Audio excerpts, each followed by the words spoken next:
ეს გამარჯვება იყო სიგნალი, რომ ქალაქის ამომრჩეველი მზადაა მოისმინოს ახალი ტიპის პოლიტიკა, ისეთი, რომელიც აღარ ტრიალებს მხოლოდ იდენტობის თემებზე, არამედ ყურადღებას ამახვილებს ეკონომიკურ უთანასწორობაზე და გადანაწილების პოლიტიკას. ნიუ-იორკის მერობის არჩევნები ამერიკაში ერთ-ერთ ყველაზე მნიშვნელოვან ადგილობრივ პოლიტიკურ მოვლენად ითვლება.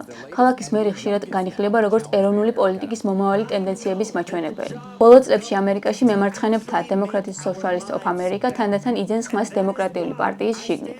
მამდანის წარმატება ამ პროცესის ნაწილია, რადგან ის წარმოადგენს იმ მიმართულებას, რომელიც უარს ამბობს კორპორაციული დონორების გავლენაზე და ხაზს უსვამს ეკონომიკურ სამართლიანობას.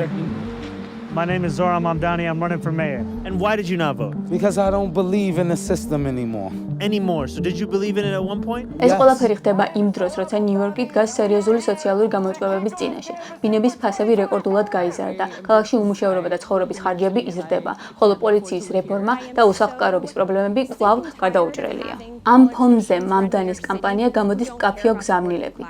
ბიუჯეტის პრიორიტეტების შესვლა, საცხოვრების ხელმისაწვდომობა და სოციალური ზრუნვის გაძლიერება. მისი ოპონენტები ამბობენ, რომ ეს მიდგომა ქალაქის ფინანსურ სტაბილურობას დააზარალებს, ხოლო მხარდამჭერები ხედავენ მას, როგორც შანსს, რომ ქალაქი ემსახურებოდეს ადამიანებს და არა მხოლოდ ბიზნესს.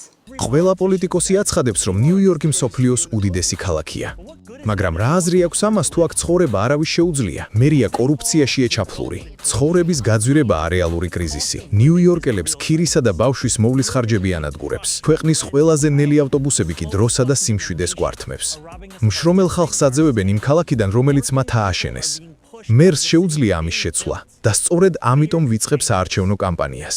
მამდანის ეკონომიკური ხედვა ეფუძნება მარტივიტიას, ქალაქის სიმდიდრე საერთო შრომის შედეგია და არა მხოლოდ კაპიტალის. ის ითხოვს ქირის გაყინვას, საჯარო ტრანსპორტის ხელმისაწვდომობას და სოციალური სერვისების გაფართოებას, პოლიტიკას, რომელიც დაფუძნებულია მოქალაქეთა საჭიროებებზე და არა კორპორაციულ ინტერესებზე. ეს მიდგომა არღვევს ნიუ-იორკის იმ უხილავ წესს, რომელიც დიდი ბიზნესისა და პოლიტიკური სტრუქტურების ურთიერთობას წლების განმავლობაში განსაზღვრავდა.